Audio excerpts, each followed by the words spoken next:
சட்ட உறவுகளே, சட்டம் நம்மை விரும்புகிறது. வழக்கறிஞர் மகேந்திரன் பேசிக் கொண்டிருக்கிறேன். வழக்கமான விசாரிப்பு தான். நாம் நமக்கான வளங்களை நம்மை விரும்பும் சட்டத்துக்கு உட்பட்டு பெற்று வருவதற்கு சட்டபூர்வமான கற்பனைகள் நமக்கு பேருதவியாக இருந்து வருகிறது என்பதை நாம் தெரிவோம், அறிவோம், புரிவோம்.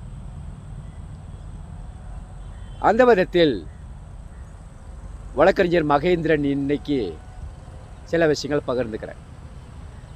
சமீபத்தில் ரொம்ப நாள் கழித்து சமீபத்தில் ஒரு அன்பர் என்னங்கய்யா வக்கீலோ ஆனது இல்லாமல் இப்போ யூடியூப் சேனல் ஆரம்பிச்சதா நான் கேள்விப்பட்டேன். என்ன ரொம்ப ரொம்ப இளமையாகவும் ரொம்ப காதலும் நிறைந்த ஒரு மனிதராக மாறிட்டீங்களே அப்படின்னாரு.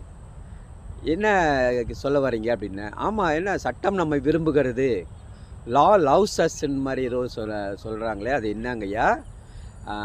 சட்டம் நம்மளை காதலிக்கிறதுனா எப்படி? சட்டன்றது ஒரு பெண்ணா அப்படின்னாரு. சட்டம் ஒரு பெண்ணா? நீங்கள் ஆணாக இருந்தீங்களா அது பெண்ணுன்னு சொல்லிக்கலாம், நீங்கள் பெண்ணாக இருந்தால் அது ஆணுன்னு சொல்லிக்கலாம்.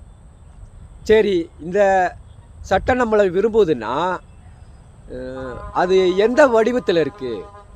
அது கருப்பாக இருக்கா, சிவப்பாக இருக்கா, ஆணாக இருக்கா, பெண்ணாக இருக்கா, அல்லது எந்த வடிவத்தில் நாம் அதை கண்டுபிடிக்கிறது?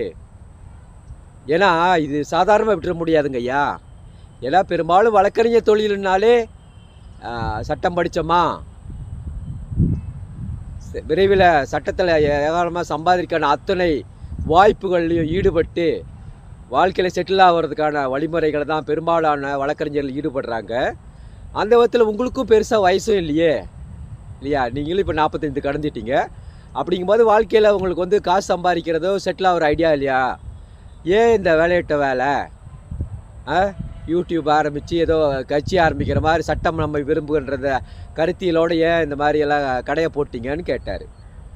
நான் நல்ல விஷயந்தான், நீங்கள் சொல்கிறதெல்லாம் எனக்கு சில விஷயங்கள் ஏற்புடையதாக இருக்குது, நீங்கள் உங்களுடைய கருத்துக்களை பகிர்றங்கிறது எனக்கு ரொம்ப சந்தோஷம்தான்னு சொன்னேன்.